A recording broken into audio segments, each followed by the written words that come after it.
अस्सलाम वालेकुम, आप देख रहे हैं हो क्या रहा है। मैं हूं Faisal Abbasi, group editor 92 news. Irshad Ahmad Arif सब साथ हैं। शुक्रिया इरशाद साहब आपका। प्रोग्राम में हमें पाकिस्तान तहरीक इंसाफ की सीनियर रहनुमा ज़रताज गुल साहिबा भी ज्वाइन कर रही हैं। ज़रताज साहिबा आपका शुक्रिया, आपसे गुफ्तगू करेंगे। बिलाखिर पाकिस्तान तहरीक इंसाफ जो है वो अपने ऑप्टिक्स से ये शो कर रही है कि वो असम्बली तहलील करने में संजीदा हैं। इमरान खान ने कानूनी माहिरीन के साथ एक डिटेल गुफ्तगू की, एक मीटिंग की, और जिस पे मुख्तलिफ जो पहलू हैं, असम्बली अगर तहलील की जाती है तो जो कानूनी रुकावटें उसमें हायल हो सकती हैं, उनको कैसे अबूर किया जाएगा, इस पर बात की गई। और इसके साथ साथ शाह महमूद कुरैशी ने भी स्पीकर कौमी असम्बली राजा परवेज़ अशरफ को एक ख़त लिखा है, और उस ख़त के मतन में यही है कि हम लोगों ने, यानी पाकिस्तान तहरीक इंसाफ के मेंबरान ने जो इस्तीफ़े पेश किए थे वो क्यों अभी तक कबूल नहीं किए गए। पाकिस्तान तहरीक इंसाफ अब कौमी असम्बली से भी बाज़ाब्ता मुस्ताफ़ी होना चाहती है। सदर आरिफ अलवी लाहौर गए, परवेज़ इलाही से भी उन्होंने मुलाकात की, इमरान खान से भी उनकी मुलाकात हुई। एक बड़ी इंपॉर्टेंट स्टेटमेंट उनसे मंसूब की जा रही है। उन्होंने कहा कि कोई बात हरफ़ आखिर नहीं होती। अब हरफ़ आखिर को अगर असम्बली की तहलील से जोड़ा जाए तो क्या पाकिस्तान तहरीक इंसाफ अब इस पर रिविज़िट करेगी, ये भी एक बहुत बड़ा क्वेश्चन है। इरशाद साहब, ये जो मौजूदा हालात बन चुके हैं, सदर पाकिस्तान का जो इस वक्त किरदार है वो एक मसालहत कार का भी है। आप समझते हैं आरिफ अलवी साहब की बॉडी लैंग्वेज से ये ज़ाहिर होता है कि वो पुरुमीद हैं, हुकूमत और अपोजिशन के बीच जो डेडलॉक है वो ख़त्म हो जाएगा और कोई ना कोई नतीजा खेज़ ये मुज़ाकरात या ये सारी मसालहत कारी साबित होगी? अवाज साहब, ये जो मामला है ना इस्तीफ़ों का, हुकूमत ख़ुद भी ये नहीं चाहती कि मामला इस हद तक जाए, असम्बलियाँ टूटें और आम इंतखाबात का इनेकाद हो। इसीलिए 8 माह से जो तहरीक इंसाफ के इस्तीफ़े थे मंजूर नहीं हुए। हमारे हुक्मरान इत्तेहाद को ये इल्म है कि अगर 125 या 125 सीटें खाली हो जाएं एकदम, उस वक्त तो 35 थी, 10 फिर वो हो गई, पहले कर ली, तो एक आम इंतखाबात का माहौल बनता है और उसको वो अफोर्ड नहीं करते, इसलिए उसको इल्तवा किया गया। अब खान साहब ने, इमरान खान ने एक नया पत्ता खेला है, वो है 2 सूबाई असम्बलियों की तहलील।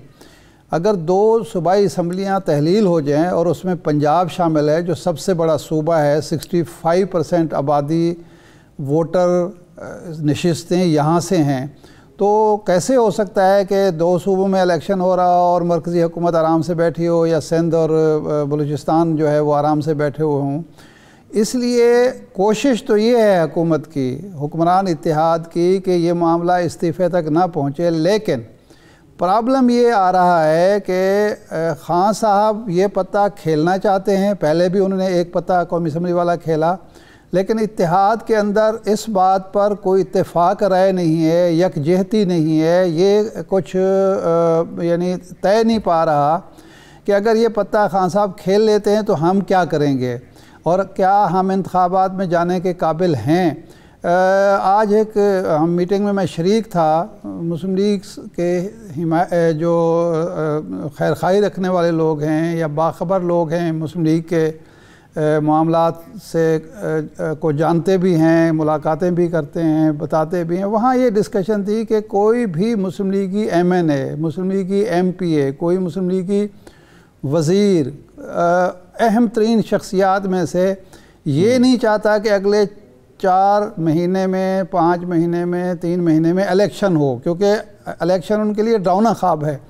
बल्कि अब तो वहाँ सोच विचार वो हो रही है जिसकी तरफ मौलाना फजल रहमान साहब ने भी इशारा किया कि हम असम्बलियों की मियाद 1 साल के लिए बढ़ा लेते हैं। वो एक अलग इशू है कि वो कैसे बढ़ाएंगे और आइनी तौर पर वो बढ़ा सकते हैं तो उसके क्या नतायज होंगे, अदालतों का रवैया क्या होगा। लेकिन इस वक्त ये पत्ता जो खान साहब खेलने जा रहे हैं वो कोई इतना गैर मुअस्सर पता नहीं है, एक बात। दूसरा ये है कि लेकिन साथ ही साथ खान साहब को एंगेज भी नहीं किया जा रहा, यानी जिस तरह से एक सीरियस संजीदा कोशिश होती है वो बिल्कुल हो ही नहीं रही।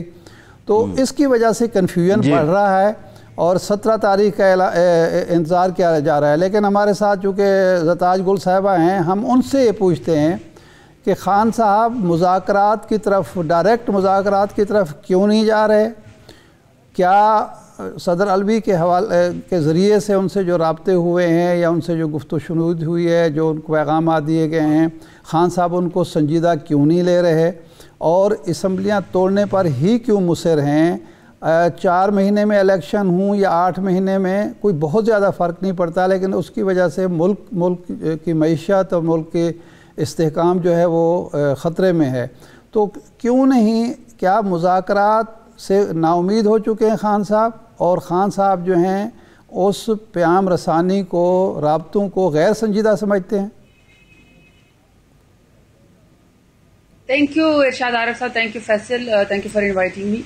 देखें, पीटीआई को कोई फर्क नहीं पड़ता, इस पार्टी हमारे वोट बैंक में इजाफा हुआ है, और जितना ये चोरों का टोला पीडीएम जो है, ये जत्था जो हमारे सर के ऊपर रजीम चेंज के जरिए बिठा दिया गया है, ये जितना इलेक्शन को डिले करेंगे इनका लॉस होगा, पीटीआई का कोई लॉस नहीं होगा, क्योंकि पीटीआई अवाम की ताकत से, अवाम की वोट से आई थी और दोबारा आना चाहती है।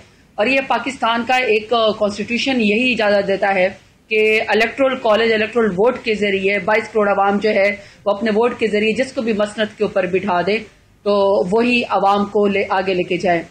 फर्क पड़ता है पाकिस्तान को, इनके अपने पहले के जो फाइनेंस मिनिस्टर है या मौजूदा फाइनेंस मिनिस्टर जिनको रेड कारपेट के जरिए बुलाया गया, वो खुद कहता है कि पाकिस्तान की इकोनॉमी डूब रही है और पाकिस्तान डिफॉल्ट की तरफ जा रहा है। आपके सामने है कि 20 केजी का जो एक आटे का जो थैला हमारे दौरे हुकूमत में जो 1300 रुपए का मिलता था 2300 रुपए के ऊपर पहुंच गया है।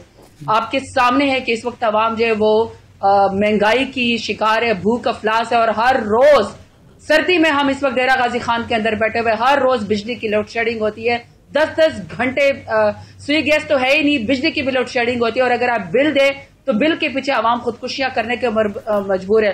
दूसरी तरफ अगर आप इशरत देखें तो इशरत का एक सिर्फ वजीर खारजा का जो वो आई है, जो दौरे 37 दौरे किए हैं, तकरीबन 2 अरब 1 अरब 75 करोड़ के इस जो है वो दौरे किए गए बैरूनी।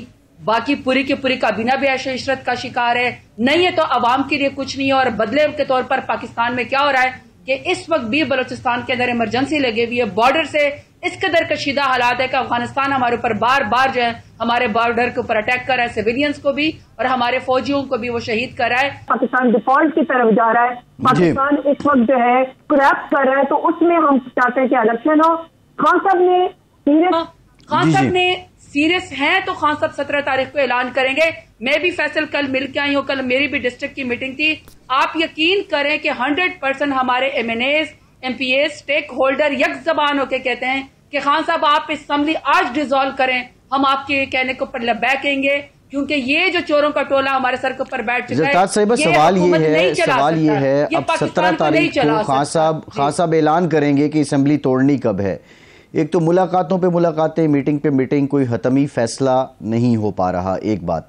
दूसरी बात यह है, हम इस बात को समझते हैं कि मईशत के हालात बहुत ख़राब हैं, आवाम की हालत बहुत नाजुक है, लेकिन इस वक्त जो आप सियासत कर रहे हैं, आपकी सियासत का आपकी जमात के अलावा पाकिस्तान को क्या फ़ायदा हो रहा है? अच्छा फैसल, जहां तक हमारी बात है ना कि कोई फैसला नहीं हो रहा, मैं कल मीटिंग में मौजूद थी, फिर मैं सीनियर लीडरशिप की भी मीटिंग में मौजूद थी। मैंने आपको पहले भी कहा है कि यक जबान होके MPAs MNAs कहते हैं कि आप डिसॉल्व करें असेंबली को, और हमारे भी आपको पता शाह महमूद साहब ने स्पीकर असेंबली को खत भेज दिया है कि आप हमें बुलाएं 123 अरकान को, और आप जो है वो वहां पे हमारे इस्तीफे मंजूर करें।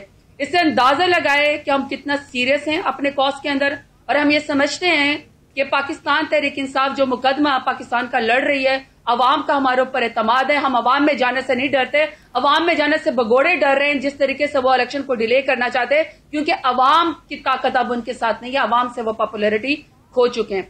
अब आपने बात की है कि जी हम कोई अटल फैसला नहीं दे रहे, अटल फैसला हो चुका है, हमारा अटल फैसला हो चुका है। CM KP के और CM जो हमारे चौधरी परवेज इलाही साहब हैं वो ये फैसला कर चुके हैं, उन्होंने खान की हाँ में उन्होंने लब्बैक का है। ये फैसला 17 तारीख को खान साहब हमें आपके सामने ऐलान कर देंगे कि हम डिसोल्यूशन की तरफ जा रहे हैं और कौन से डेट को हम असेंबली को डिसॉल्व करेंगे।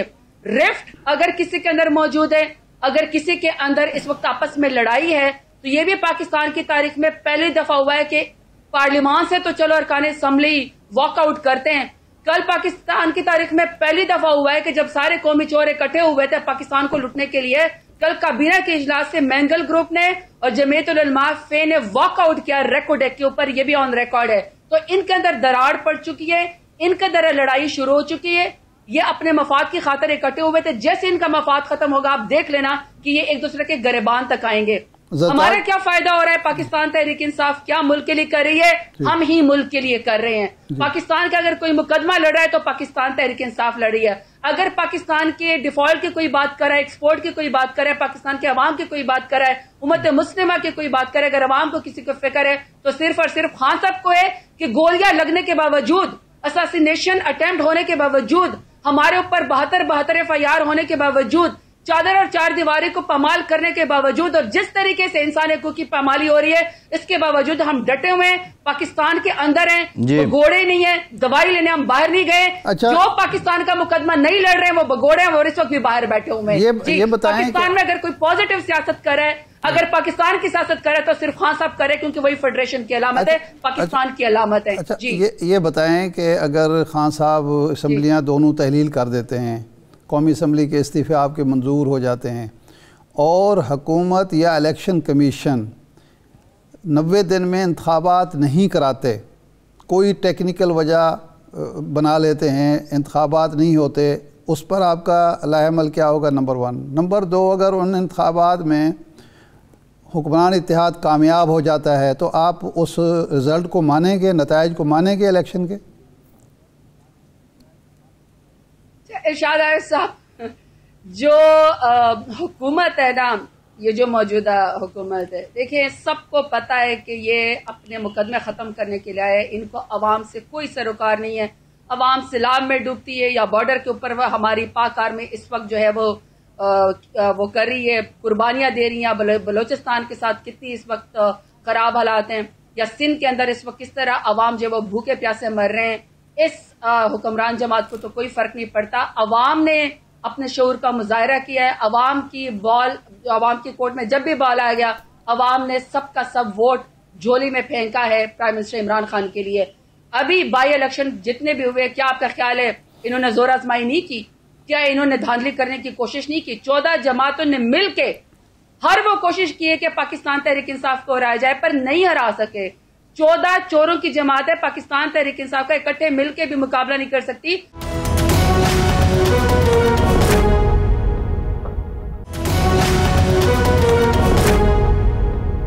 चंद नशिस्तों का इलेक्शन और होता है, एक पूरे सूबे का इलेक्शन जो है वो बिल्कुल और होता है, और 125 सीटों का इलेक्शन बिल्कुल और होगा। मैं तो ये कह रहा हूँ कि इलेक्शन में हार जीत तो एक होती है, अगर आप हार जाते हैं वो फिर जीत जाते हैं, या जनरल इलेक्शन में भी रिज़ल्ट ऐसे आ जाते हैं, उनकी मर्ज़ी के आ जाते हैं, आपकी मर्ज़ी के ख़िलाफ़, तो फिर आप नताइज मानेंगे और इस्तेकाम लाएंगे मुल्क में, या फिर यही लॉन्ग मार्च होगा, यही इस्तीफ़े होंगे और यही अनरेस्ट होगी? इरशाद आरिफ साहब, ये तो स्पेकुलेशंस है ना, ये तो एजम्पशंस है। हम जो चीज अभी हुई ही नहीं है, जनरल इलेक्शन से तो ये भगोड़े, ये तो इलेक्शन चाहते ही नहीं है, तो अभी तो जनरल इलेक्शन हुआ ही नहीं है। उसके लिए ग्राउंड पाकिस्तान तहरीक इंसाफ और पाकिस्तान की अवाम जो है वो कह रही है, क्योंकि पाकिस्तान की हुकूमत के ऊपर से कोई ट्रस्ट करने को तैयार नहीं है, कोई इनके साथ लॉन्ग टर्म पॉलिसी G2G कोई इनके साथ करने को तैयार नहीं है, इनके पास माशी बहरान है। तो इसलिए हम तो कहते हैं कि अवाम की अदालत में जाए इलेक्शन कराए। अगर फर्ज करे स्पेकुलेशंस के ऊपर आपने बात की है, अगर हम ये अस्यूम कर लें कि जी आगे आने वाला रिजल्ट, देखिए आने वाला रिजल्ट मौजूदा हालात के ऊपर अगर आप कह रहे हैं ना जनरल इलेक्शन कुछ और होता है, तो नहीं ज़रदार से बस स्पेकुलेशन पे हम बात नहीं कर रहे। हमारा जो सवाल था, जब अभी ज़िमनी इलेक्शन हुआ जिसमें इमरान खान ने कंटेस्ट किया, में इमरान खान हार गए बलोच साहब से, तो उन्होंने कहा, आपकी जमात ने कहा वहाँ पे धांधली हुई है, जहाँ से वो जीत गए वहाँ पे आपने नताइज को एक्सेप्ट किया है, तो ये एक वतीरा है आपकी जमात के अंदर। तो अगर आप हार जाते हैं इलेक्शन कमीशन पे, चीफ इलेक्शन कमिश्नर पे पहले से आपको एतराज़ है, तो आप इसको मानेंगे ये स्पेकुलेशन तो नहीं है, ये तो हकीकत पे मबनी बात है। फैसल, आपने कैसे स्वीपिंग स्टेटमेंट दे दी कि ये हमारी पार्टी का वतीरा है? हमारी पार्टी का वतीरा तो डेमोक्रेसी का है। हमारी पार्टी तो हर इलेक्शन के रिजल्ट के अंदर अगर फर्ज करें हमें किसी के ऊपर एतराज है इलेक्शन रिजल्ट के ऊपर, तो हम तो ट्राइब्यूनल्स में जाते हैं, हम कोर्ट के अंदर जाते हैं, हम रिकाउंटिंग के अंदर जाते हैं। हमने कब कहा है कि मैं ना मानू? तो पीडीएम की जमात है जो कि इकट्ठे मिलकर 14 जमातें भी हमें नहीं हरा सकी हैं। तो हमने तो जिधर रिजल्ट जीता है हमने वहां पे कहा है कि हम मानते हैं, और जहां पे नहीं जीता वहां पे हमने या तो हम कोर्ट के जरिए जाएंगे, हम फिर इलेक्शन ट्राइब्यूनल के लिए जाएंगे। वतीरा तो उनका है ना जो हमारी यही तो मैं कह रहा हूँ, जहां आप जीते वो कबूल है, जहां नहीं जीते वहां पे आप ट्रिब्यूनल चले गए ना, यही तो मैं कह रहा हूँ। क्यों नहीं? तो वो हमारे पास एक जमहूरी तरीकेकार है, हमें इलेक्शन कमीशन ने दिया है, वोट एक्सरसाइज करने का इख्तियार आवाम को है, और उसके बाद अगर कोई रिजल्ट नहीं मानता तो वो इलेक्शन में जाता है। ये थोड़ी होता है कि नैब के कवानीन को, अगर आप नैब के फैसले को ना माने तो आप मरियम नवाज की तरह नैब के कोर्ट के ऊपर पथराव करा दें। अगर शहबाज शरीफ या नवाज शरीफ कोर्ट को ना माने तो एब्सकॉन्डर बन के लंदन के अंदर बगोड़े बैठ जाएं, और जब इम्यूनिटी मिल जाए, जब मुकमुका हो जाए, जब एनआरओ 2 मिल जाए तो आप रेड कारपेट करके पाकिस्तान के अंदर जो है वजीर आजम भी बन जाए, वजीर आला भी आपका बेटा बन जाए, और फिर इसके बाद आप जो है वो पूरा खानदान जिसने भी चोरी की है, मनी लॉन्ड्रिंग की है, डाके मारे हैं, आप उसको रेड कारपेट जो है वो फूलों के हार पहनाए। ये हमारी पार्टी का वतीरा तो नहीं है ना, ये तो इनकी पार्टी का वतीरा है। हम तो जमहूरियत के ऊपर यकीन रखते हैं, हम तो इलेक्शन के ऊपर यकीन रखते हैं। हमने कब गैर कानूनी बात की? अच्छा, बात यह है कि असम्बलियाँ टूट जाती हैं। बात यह कि जनरल इलेक्शन कराओ जी, इलेक्शन का यानी कौमी असम्बली के इलेक्शन हूँ ना हूँ, 2 असम्बलियाँ आप तोड़ते हैं, इलेक्शन का ऐलान हो जाता है 2 सूबों में। आपने पिछले 8 माह में अपनी कारकर्दगी बयान नहीं की। आपने 2 इश्यूज़ सामने रखे, एक तो ये है कि जी रिजीम चेंज की साजिश हुई और उस साजिश की वजह से, और दूसरा जो है चोरों को मुसल्लत किया गया और चोर जो हैं वो मईशत को ले डूबे। अब आपका प्रोग्राम क्या होगा, मंशूर क्या होगा, एजेंडा क्या होगा, किस नारे पर आप इलेक्शन लड़ेंगे? क्योंकि ये तो 8 माह से लोगों ने सुन लिया। आपके पास अपनी 3.5 साल की कारकर्दगी और नया नैरेटिव क्या होगा? देखिए, पाकिस्तान तहरीक इंसाफ तो इसलिए इलेक्शन चाहती है कि हमारे पास नैरेटिव मौजूद है। हमें तो 2018 में पाकिस्तान कोलैप्स करके मिला था, इकोनॉमी डूब के हमें मिले थी, तब भी ये सारे एब्सकॉन्डर मुल्क छोड़ के भाग गए थे। लेकिन इसके बावजूद हमने मुल्क को 10 बिलियन ट्री सुनामी का प्रोग्राम दिया, हमने 10 बड़े डैम बनवाने शुरू कर दिए थे, हमने एहसास प्रोग्राम पाकिस्तान को दिया, हमने किसान प्रोग्राम पाकिस्तान को दिया, हम लोगों ने जो है वो हेल्थ कार्ड 10 लाख की हेल्थ इंश्योरेंस पाकिस्तान को दी, तो कामयाब जवान प्रोग्राम दिया। तो पाकिस्तान तहरीक इंसाफ से तो इस मुल्क का 2 दफा तो हमने सिर्फ OIC का इजलास करवाया। पाकिस्तान को आइसोलेशन से बजाय पाकिस्तान को सालिसी की तरफ हम लोग ले गए थे। पाकिस्तान के तो AIC इतने बड़े आलमी फोरम का एक वाहिद अगर लीडर कोई पाकिस्तान को लेकर जा रहा था तो वो प्राइम मिनिस्टर इमरान खान थे। करतारपुर राहदारी को जिस तरीके से हम लोग लेकर चले थे, क्या आज भी हमारी सिख कम्युनिटी के साथ आपको पता है कि किस तरह रिलीजियस हार्मनी है? तो पाकिस्तान तहरीक इंसाफ के पास तो विजन भी मौजूद है, काम भी मौजूद है, और सबसे बड़ी बात यह कि जब मुश्किल वक्त आता है तो हम नोटों के बैग लेकर बाहर थोड़ी भगोड़े होते हैं नवाज शरीफ और उनके खानदान की तरह। हम थोड़ी पाकिस्तान के इदारों के ऊपर इल्जाम लगाते हैं, हम तो पाकिस्तान में रहकर पाकिस्तान का आईनी कानूनी तरीके से पाकिस्तान का जो है वो जंग लड़ते हैं। पाकिस्तान तहरीक इंसाफ के पास तो विजन मौजूद है।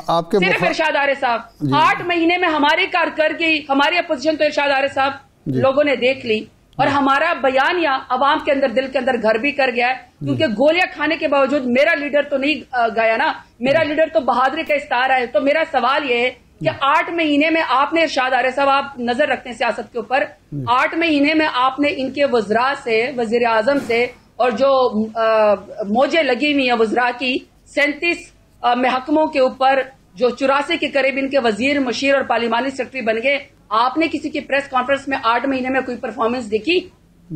या सिवाय गाली गलौज को और इमरान खान को गालियां देने से, या राना सनाउल्लाह से तड़ियां लगाने से, या खवातीन की चादर और 4 दीवारी पमाल करने के अलावा, या लोगों की बरहना वीडियो बनाने के अलावा लोगों को कोई और आपने परफॉर्मेंस देखी है? आपने नवाज शरीफ, शहबाज शरीफ और इनकी 14 कौमी जमातों की, या मौलाना फजल रहमान जो खवातीन को गालियां देते हैं, फतवे लगाते हैं, कोई और परफॉर्मेंस आपने 8 महीने में इनकी देखी है? तो हमारे तो बयानिया आवाम के सामने, इसलिए तो हमारा इलेक्शन हर फोरम जीतते हैं। ये हम उनसे पूछते रहते हैं अमूमन, और वो जो जवाब दे सकते हैं वो देते हैं। अच्छा, जवाब इमरान खान ही आएगा उनका, उनके दिलो दिमाग पे इमरान खान ही छाया हुआ है। मुखालिफिन ये कहते हैं कि तोशा खाना केस जो आगे बढ़ रहा है, ममनू फंडिंग केस आगे बढ़ रहा है, आपको स्टे नहीं मिल रहा, तो आप ये असम्बलियाँ तोड़ के एक नया पिडोरा बॉक्स खोलना चाहते हैं, क्योंकि खान साहब को नाअहली का और जेल जाने का ख़तरा है। तो क्या ये सारी तगोदो खान साहब को गिरफ्तारी से बचाने और नाअहली से बचाने के लिए हो रही है? देखिए इरशाद आरिफ साहब, जो शख्स असैसिनेशन अटेम्प्ट के बाद गोलियां लगने के बावजूद, और एक हमारा वर्कर शहीद हुआ और 13 लोग जख्मी हुए, अगर इसके बावजूद वो मुल्क छोड़ के हम लोग नहीं गए, और जो आजम सवाती के साथ हो रहा है, जो शहबाज गिल के साथ हुआ है, जो अरशद शरीफ आपकी मीडिया के लोगों के साथ हुआ है, जो आप लोगों के साथ हो रहा है, जबान बंदी की गई, नई जो जबान बंद करता, जो सच बोलता है उसको जो गोली मार दी जाती है, खवातीन की जो बेहुरमती की गई, क्या इसके बावजूद हम ये मुल्क छोड़ के गए? हम नहीं गए ना। हमारा जीना मरना इसी मुल्क के अंदर है मेरे लीडर का।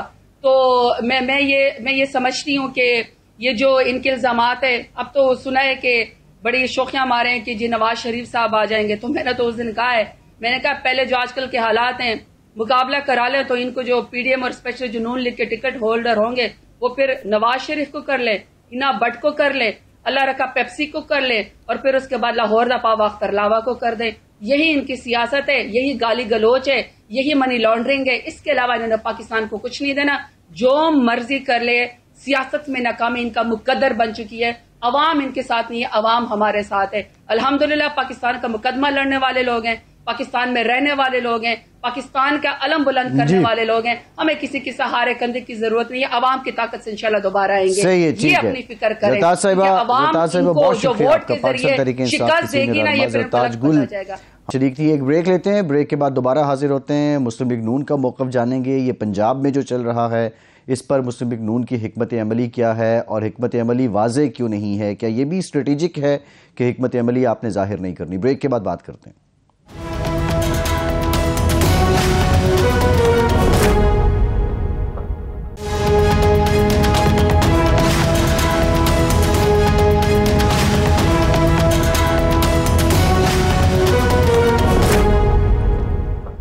ब्रेक के बाद एक बार फिर से आपका खैर मकदम करते हैं। हमें ज्वाइन किया है मुस्लिम लीग नून की सीनियर रहनुमा अज़मा बुखारी साहिबा ने। बहुत शुक्रिया अज़मा साहिबा आपका। अज़मा साहिबा, ये इतनी हलचल है, एक तो आप इमरान खान को बतौर हुकूमत राम नहीं कर पाए और उन्होंने अपने हिस्से की भरपूर सियासत की है जिसका नुकसान आपकी हुकूमत को भी हो रहा है, मुल्क को भी हो रहा है।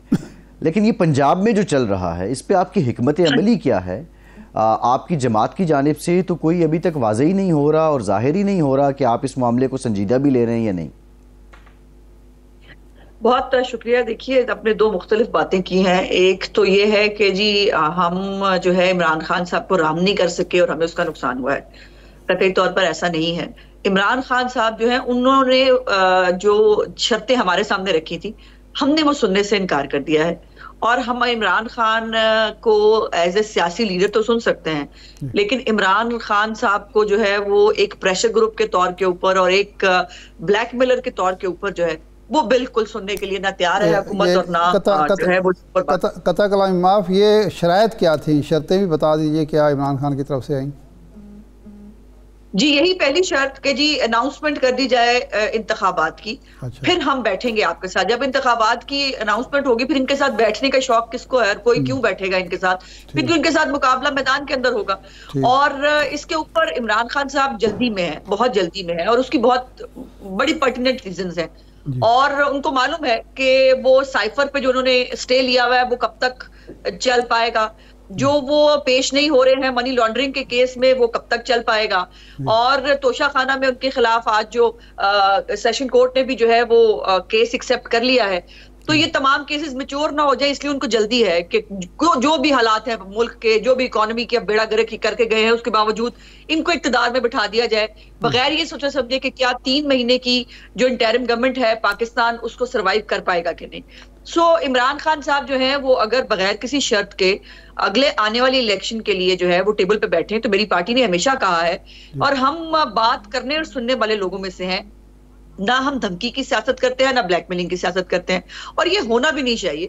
अगर ये होगा तो फिर तो ये कोई हुकूमत इस मुल्क में हुकूमत नहीं कर पाएगी ना। फिर हर बंदा दूसरा उठेगा, दूसरे दिन उठेगा, वो कहेगा मैं ब्लैकमेल कर रहा हूं, मैं ये कर रहा हूं, मैं वो कर रहा हूं, जो है वो, और इस मुल्क में सिर्फ इलेक्शन होते रहेंगे और कोई काम नहीं होगा। तो इसलिए इमरान खान साहब जो है आपने 3 दफा हुक्मरानी की, हुकूमत की, चौथी दफा है आप, तीनों दफ़ा आपको मुकदमात का बाद में सामना करना पड़ा, मियाँ साहब को नाअहली का सामना करना पड़ा, जलावतनी का सामना करना पड़ा।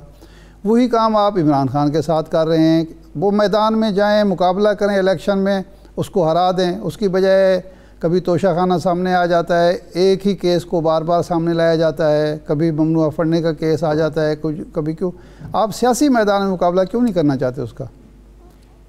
शाह साहब, ये मैं आपसे कम से कम जो है माजरत के साथ एक्सपेक्ट नहीं करती जो जो जो सवाल आपने मुझसे किया है। देखिए, अगर तोशा खाना से उन्होंने चोरियां की हैं, और सिर्फ तोशा खाना नहीं, आपने बड़ी आसानी से सिर्फ तोशा खाना कह दिया, उन्होंने तोशा खाना के अंदर डकैतियां की हैं और अरबों रुपए की डकैतियां की हैं, और एक जुर्म नहीं किया, उसको अंडर एडवाइसिंग भी रखा है, कई तोहफे जाहिर ही नहीं किए, कई जो है उनको अंडर एडवाइस करके उनको पहले बेच दिया, बाद में पैसे जमा कराए, और उन्होंने बहुत कुछ किया है। और ये सिर्फ एक आधे गिफ्ट की बात नहीं है, यहाँ पर लंबे चौड़े जवाहरात की बात हो रही है। सो इसलिए ये देखिए, एक वजीर आजम जो है वो ख्याली तनख्वाह पे घर भेज दिया जाए, लेकिन एक वजीर आजम जो तोशा खाना से चोरियां कर रहा है उस पर बात ना की जाए, बड़ी अजीब बात है। फिर दूसरी बात यह है कि ये भी किसी ने नहीं किया था आज तक पाकिस्तान की पॉलिटिक्स में कि वो जो है वो बाहर गैर मुल्कियों से पैसे ले, वो ज़कात के खैरात के नाम पर चैरिटी इकट्ठी करे, लेकिन उसको जो है वो अपनी सियासत में इस्तेमाल करे और मनी लॉन्ड्रिंग करे। ये भी कभी नहीं हुआ था। सो जो हमने अगर सियासी इंतकाम लेना हो तो फिर वो सियासी इंतकाम वो होता है जो हमारे साथ हुआ था। इमरान खान साहब जो भुगत रहे हैं वो उनके अमाल हैं जिनको वो भुगत रहे हैं। अब देखिए, साइफर हमने कराया, अब साइफर के ऊपर वो खेल गए पूरे मुल्क के साथ, और उन्होंने पूरे मुल्क की जो सलामती है और पूरे मुल्क की खारजा पॉलिसी को एट स्टेक कर दिया। अब ये किसने नहीं किया। अब ये अमाल इमरान खान साहब के ऐसे हैं जो कभी किसी ने नहीं किए, और उनके साथ सियासी इंतकाम जो है वो लेने की हमें जरूरत ही नहीं पड़ेगी, उनके अपने अमाल काफी।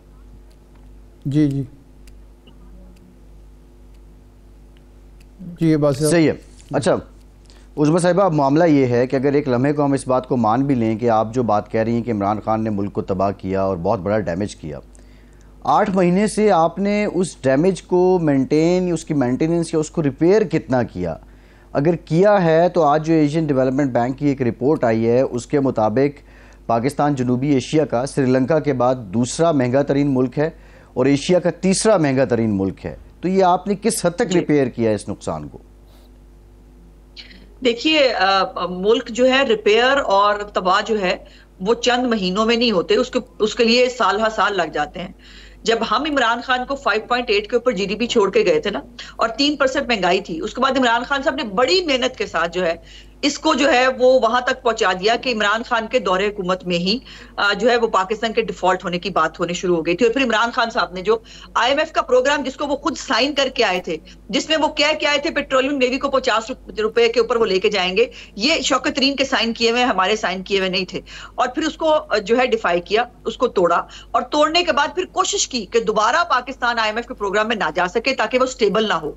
पहले क्या किया कि पहले इस मुल्क में अनस्टेबिलिटी रखी, हर वक्त जलसा जुलूस जो है वो मार धाड़ मार कुटाई ये लगी रहे ताकि कोई मुल्क के अंदर इन्वेस्टमेंट ना हो सके और मुल्क के साथ जो है वो कोई अच्छा सुख ना हो। दूसरा क्या किया कि शौकत तरीन साहब जो फोन कर रहे हैं अपने जो सूबाई वज़रा है उनको कह रहे हैं कि IMF को खत लिखो कि पाकिस्तान जो है वो उसको पैकेज दोबारा ना मिले ताकि पाकिस्तान जो है वो डिफॉल्ट कर जाए। अब भाई मुझे ये बताइए कि ये इन तमाम बातों के बावजूद ये भी कहा गया कि हम बॉन्ड्स की अदायगी नहीं कर सकेंगे, हमने की 1.2 अरब की स्कूक बॉन्ड्स की अदायगी हमने कर दी। अब इनको इतना शौक चढ़ा हुआ है, मुझे दुख होता है, तकलीफ होती है कि जब एक वजीर आजम रहने वाला शख्स जो है बड़ी खुशी से बड़ी उससे मुल्क डिफॉल्ट करने जा रहा है, मुल्क की तबाही बर्बादी होगी। अब मुल्क की तबाही बर्बादी का पहले भी सबब तुम थे जब तुम हुकूमत में थे, आज जब निकल के आए हुए तब भी हुकूमत में जो है वो ना होने के बावजूद भी तबाही का सबब इसलिए बिकॉज पाकिस्तान को ट्रैक पे चढ़ने नहीं दे रहे, पाकिस्तान के अंदर जो है वो सुकून और अमन नहीं होने दे रहे। और अब ये जो इलेक्शन के पीछे पड़े हैं, ये जैसे मैंने कहा था, बताइए इंटरिम गवर्नमेंट जो है क्या वो ये तमाम प्रेशर जो एक इलेक्टेड गवर्नमेंट से जो है वो तमाम तर अच्छे ताल्लुकात दुनिया के साथ डेवलप करने की कोशिश करते हुए निगोशिएशंस करते हुए जो वो करने की कोशिश कर रही है, जो इंटरिम गवर्नमेंट है उसके पास तो ऐसा कोई इख्तियार भी नहीं होता। क्या पाकिस्तान उसमें सर्वाइव कर पाएगा? सबर क्यों नहीं कर सकते? इमरान खान साहब बहुत पॉपुलर है ना, ये पॉपुलरिटी पे मान है, 6 महीने सबर कर लेंगे क्या हो जाएगा? ये फरमाएं कि क्या हालात पाकिस्तान के वाकई इतने ख़राब हैं कि 3 माह की इंटरिम गवर्नमेंट बर्दाश्त नहीं कर सकते और 3 माह अगर आ गई तो वाकई हम डिफ़ॉल्ट कर जाएंगे? इसका देखिए अभी तक तो हम इसको मैनेज कर रहे हैं और इसहाक डार साहब बड़ी मेहनत से जो है इसके ऊपर कोशिश कर रहे हैं, जो हमारे ताल्लुकात हैं दुनिया के साथ उसको बेहतर कर रहे हैं, जो मालियाती इदारे हैं उनके साथ बेहतर कर रहे हैं, लेकिन उसके लिए सुकून चाहिए इरशाद साहब मुल्क के अंदर। उसके अंदर तमाम पूरा ये मुल्क सिर्फ PMLN का तो नहीं है या PDM का तो नहीं है, इमरान खान का मुल्क नहीं है। क्या इमरान खान को इस मुल्क ने कुछ नहीं दिया? इमरान खान का फर्ज क्यों नहीं बनता कि वो पाकिस्तान को पहले तो खुद जिन हालात में छोड़ के गया है और अब उसके अंदर घी डाले जा रहा है, मुसलसल घी डाले जा रहा है, तो उसको भी 6 महीने के लिए एक कमिटमेंट कर ले तमाम लोग कि पाकिस्तान की इकोनॉमी को ट्रैक पे ले आए, पाकिस्तान की इकोनॉमी के ऊपर जो शकूक शुबहात जाहिर किए जाते हैं उससे हम निकल आए, उसके बाद इलेक्शन होगा, मुकाबला करेंगे। कौन भाग रहा है इमरान खान का मुकाबला करने से, और किसको जो है इलेक्शन से फरार चाहिए? अच्छा, ऐसी बात नहीं है, लेकिन इमरान खान साहब मुल्क की कॉस्ट पे इलेक्शन चाहते हैं, जो मैं नहीं समझती कि मुनासिब है। जी अच्छा, ये फरमाएं कि अगर ये दोनों असम्बलियाँ टूट जाती हैं, पंजाब असम्बली और KPK असम्बली, तो आप इलेक्शन में जाने के लिए तैयार हैं या उसको डिले करने की कोशिश करेंगे इलेक्शन कमीशन से मिलकर? नो 100%, इसमें कोई दूसरी राय नहीं। इमरान खान का शौक पूरा कर देंगे जी, जो उनको शौक है ना इलेक्शन लड़ने का, वो उनको गुमान है 17 जुलाई वाला। उस वक्त मामलात और थे, उस वक्त वो साइफर के ऊपर जो है वो पूरी दुनिया से हमदर्दियां समेटते फिर रहे थे और हकीकी आजादी का झूठा बयानियां लेके चल रहे थे। उस वक्त जो है वो इनके हीरो जवाहरात की स्टोरियां बाहर नहीं आई थी। तो ये इनका बिल्कुल शौक पूरा कर देंगे हमें, लेकिन उसमें बहुत सारी कानूनी मामलात हैं इरशाद साहब, और मैं समझती हूँ कि आप जैसे लिखने वाले लोग जो हैं वो भी जरा इसके ऊपर गौर फरमाएं। और वो ये है कि इस वक्त जो वजीर आला है वो इमरान खान की पार्टी से नहीं है, वो किसी दूसरी पार्टी से है, और उसको बार बार मजबूर किया जा रहा है कि वो असेंबली तोड़े। तो क्या किसी के मजबूर करने पर, किसी की ख्वाहिश पर 12 की असेंबली तोड़ी जा सकती है? और अभी तक जो एक तरफ कहा जाता है सब ठीक है, सब ऑन एक पेज पे है, पता नहीं क्या क्या है, लेकिन दूसरी तरफ जो है वो दिन में 5-5 मुलाकातें हो रही हैं। कभी अलवी साहब मिल रहे हैं, असद कैसर मिल रहे हैं, मोना सलाई मिल रहे हैं, मेरा ख्याल है मैंने सुना थोड़ी देर में फिर मोना सलाई पहुंच रहे हैं। अच्छा, अगर इसका मतलब है कि परवेज लाई साहब अगर असेंबली तोड़ते हैं, अपना सवाबदीदी इख्तियार वज़ीर आला के तौर पर इस्तेमाल करते हैं, तो आप अदालत में जाएंगे कि ये गलत हुआ है, दबाव के तहत हुआ है, ये समझूं मैं? जी, मैं इसके बारे में हतमी तो नहीं कह सकती, जाहिर है इसके बारे में मेरी लीडरशिप जो है वो कोई लाहे अमल बताएगी भी और कहेगी, लेकिन मेरी राय में मैं समझती हूँ कि इसको चैलेंज होना चाहिए, क्योंकि आईनी इख्तियार को इस्तेमाल करने की कोई वजह होती है। आईनी इख्तियार सिर्फ इसलिए इस्तेमाल कर ले क्योंकि इमरान खान साहब चाहते हैं, उनकी सियासत का दवाम इसमें है कि असेंबली तोड़ दी जाए, तो इमरान खान की ख्वाहिशात में तो मुल्क नहीं चल सकता और ना मुल्क को चलना चाहिए। और ये भी देखा जाना चाहिए कि क्या जो है अज़मा साहिबा ये बताइए, 3 हफ्ते पहले PDM ने आसिफ जरदारी साहब को पंजाब असेंबली बचाने का टास्क दिया।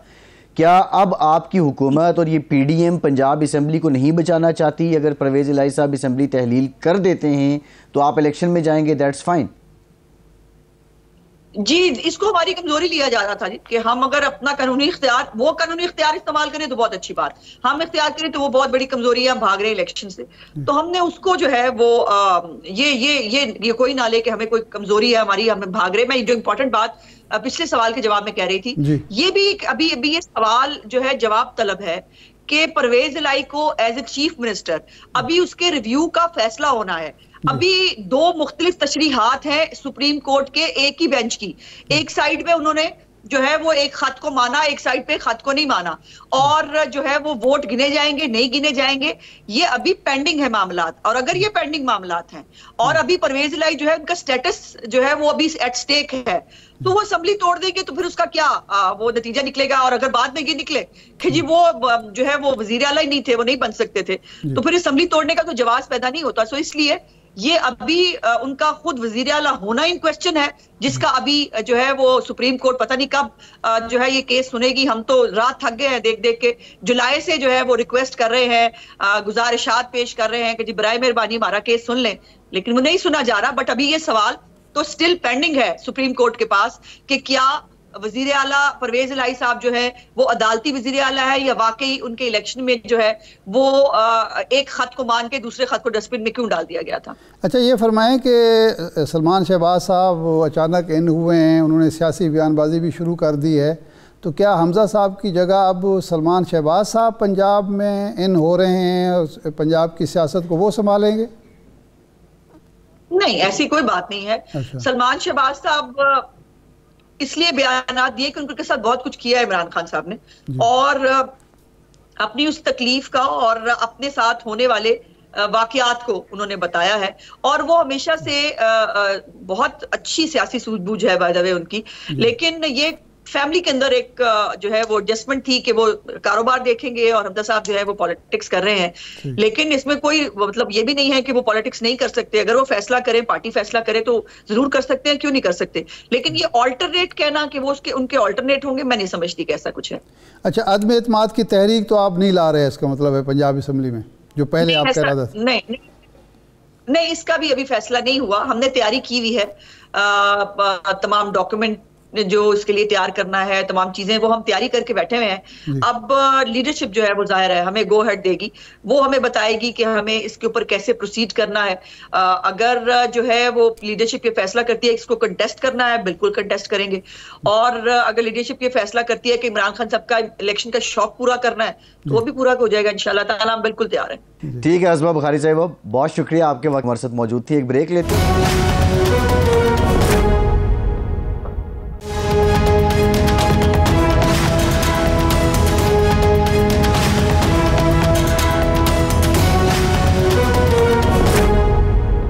ब्रेक के बाद एक बार फिर से आपका खैर मकदम करते हैं। इरशाद साहब, शाह महमूद कुरैशी साहब कहते हैं कि सिलेक्टेड इस्तीफे मंजूर करना सियासी काम था, ये इस्तीफ़ा देना कौन सा बड़ा काम था। जिन लोगों के मंजूर नहीं हुए वो दोबारा चले जाते, स्पीकर के सामने पेश हो जाते, लिख के दे देते। अब 8 महीने बाद पाकिस्तान तहरीक इंसाफ इसकी पैरवी क्यों कर रही है? आप नहीं समझते ये बहुत ताख़ीर हो गई है अगर इस्तीफ़ों में संजीदा थे ये? देखें, हुई है ताख़ीर तो कुछ बायस ताख़ीर भी होगा। ये सियासतदानों के यही तो पैंतरे होते हैं, इसी का नाम तो हमारे यहाँ सियासत है। उन्होंने इस्तीफ़े दिए और उस इस्तीफ़े के बाद हुकूमत ने या स्पीकर जो थे, हालांकि इस्तीफ़े जो दिए गए थे वो कासिम सूरी साहब को जो उस वक्त कायम मुकाम स्पीकर थे उनको दिए गए थे, और हमारे ही प्रोग्राम में वो दावा कर चुके हैं कि मैंने तो वो सारे इस्तीफ़े मंजूर करके नेशनल असम्बली सेक्रेटेरिएट के ज़रिए इलेक्शन कमीशन को भेज दिए थे।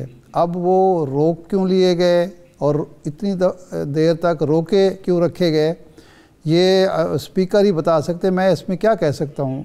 जिन्होंने इस्तीफ़े दिए, अगर वो उसके बाद असम्बली नहीं गए और उनमें से 11 इस्तीफ़े तो मंजूर भी हो गए ना, जनाब स्पीकर ने 11 इस्तीफ़े मंजूर भी कर लिए। अब वो 11 इस्तीफ़े मंजूर करने का सबब क्या था और उसकी कानूनी तौजीह क्या थी, और बाकी इस्तीफ़े नामंजूर करने की वजह क्या थी, ये अभी तक मिस्ट्री है। उसका तो जवाज़ था ना, वो तो स्पीकर ने जवाज़ ये पेश किया कि ये जो इस्तीफ़े मंजूर किए गए, ये इस्तीफ़े उस क्राइटेरिया पे पूरा उतरते थे जो एक मेंबर के इस्तीफ़ा देने का क्राइटेरिया है, उस पे दस्तखत हो, उस पे हैंड रिटन हो। बाकी जो लोग हैं उन पे कोई ना कोई एतराज़ है, लेकिन सवाल ये है कि अगर मैं कोई इस्तीफ़ा देता हूं और इस्तीफ़ा देने में संजीदा हूं तो एतराज़ जानना चाहिए ना। अब्बास साहब, नहीं, 11 इस्तीफ़े जो मंजूर किए गए हैं वो कोई भी उस क्राइटेरिया पर नहीं, ना वो पेश हुए स्पीकर के सामने।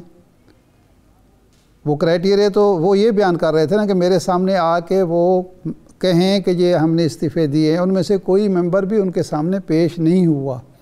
तो उन्होंने भी सियासी फ़ैसला किया, इन्होंने भी सियासी फ़ैसला किया। इसीलिए कल सुप्रीम कोर्ट में जब बहस हो रही थी तो वहाँ फाजिल जजेस ने बार बार ये कहा कि क्या हम अगर ऑर्डर कर दें कि 4 दिन में इस्तीफ़े इनके मंजूर किए जाएं तो या रिजेक्ट किए जाएं, दोनों सूरतें जो हैं, तो आपका जवाब क्या होगा। इसीलिए शायद अब ये जाना चाहते हैं असम्बली में, और जब ये ख़बर सामने आई और ख़ान साहब ने कहा कि जी हम अरकान असम्बली जाके वहाँ स्पीकर के सामने कहेंगे, तो स्पीकर ने इजलास मुलतवी कर दिया। अब प्रॉब्लम जो बन रहा है वो ये है कि दोनों फरीक जो हैं वो सियासत खेल रहे हैं। आइन, कानून, पार्लिमानी रिवायात, ये कहना कि ये फरीक जो है वो बिल्कुल आइन के मुताबिक चल रहा है, कानून के मुताबिक चल रहा है, पार्लिमानी रिवायात का एहतराम कर रहा है, और दूसरा फरीक नहीं कर रहा, ये मेरा ख़्याल है मुमकिन नहीं है हमारे लिए। दोनों सियासत खेल रहे हैं और देखते हैं कि अब ये जो फैसला किया है इमरान खान साहब ने। अच्छा, इरशाद साहब, एक बड़ी इंपॉर्टेंट स्टेटमेंट है आरिफ अलवी साहब की। उन्होंने कहा कि कुछ भी हरफ आखिर नहीं होता जी, कुछ भी हरफ आखिर नहीं होता। अब इससे मुराद क्या ली जाए? क्या असम्बलियाँ तहलील करने की स्टेटमेंट भी हरफ आखिर नहीं होगी या कोई और मामला है? और आप समझते हैं कि आरिफ अलवी की बॉडी लैंग्वेज ये बताती है वो पुरुमीद हैं कि इन मुज़ाकरात का कोई ना कोई मुस्बत नतीजा या हल निकल आएगा? देखिए, जिस अंदाज में मुलाकातें हुई हैं आरिफ अलवी साहब, अच्छा आरिफ अलवी साहब की एक खसूसी हैसियत है सदर पाकिस्तान के तौर पर और पाकिस्तान की मुसल्लह अफवाज के सुप्रीम कमांडर के तौर पर। जब पाकिस्तान की मुसल्लह अफवाज ने यह फ़ैसला किया कि हम सियासी मामलात में किसी किस्म की दखलंदाजी नहीं करेंगे और ये सियासतदान अपने मामलात ख़ुद तय करें, तो फिर सदर का ओहदा और सदर का मनसब ही बाकी रह जाता है, जो सियासी मामलात में मुदाखलत भी करे, दोनों फ़रीक़ों को माकूलियत का रास्ता भी दिखाए, दोनों फ़रीक़ों को मुज़ाकरात की मेज़ पर भी लाए और दोनों फ़रीक़ों को कायल करे कि आप पाकिस्तान फ़र्स्ट के उसूल के तहत अपने सियासी मफादात, सियासी ख्वाहिशात, आपके जो सियासी तासुबात हैं उनको बालाए ताक रख कर कोई फ़ैसला जो है वो मुल्क के मफाद में करें, कौम के मफाद में करें। तो यकीनन इस बयान से मैं तो ये समझा हूँ कि आरिफ अलवी साहब की उम्मीद टूटी नहीं है। आरिफ अलवी साहब ये समझते हैं कि अब भी मुज़ाकरात कामयाब हो सकते हैं और लेकिन दोनों फ़रीक़ों को लचक दिखानी होगी और ग़ालिबन ख़ान साहब ने जो ये यकदम रखा है, क्लच पे पाँव रखा है और एक्सीलेटर पे पाँव रखा है और दबाया है, तो वो भी शायद बार्गेनिंग पोजीशन बेहतर करने के लिए कुछ कर रहे हैं। अच्छा इरशाद साहब, एक और सवाल है जो आरिफ अलवी साहब के साथ जो सबसे इम्पोर्टेंट अब इस सारे मामले में रोल है वो परवेज़ इलाही साहब का है। आप परवेज़ इलाही साहब कहते तो हैं इमरान खान साहब को, मोनिस इलाही साहब भी कहते हैं कि हम दरमे सुखने आपके साथ हैं, आपकी हिदायत और आपके हुक्म की तामील करेंगे, लेकिन क्या परवेज़ इलाही वज़ारत आला छोड़ने के लिए रजामंद हो जाएंगे इमरान खान की मंशा के मुताबिक?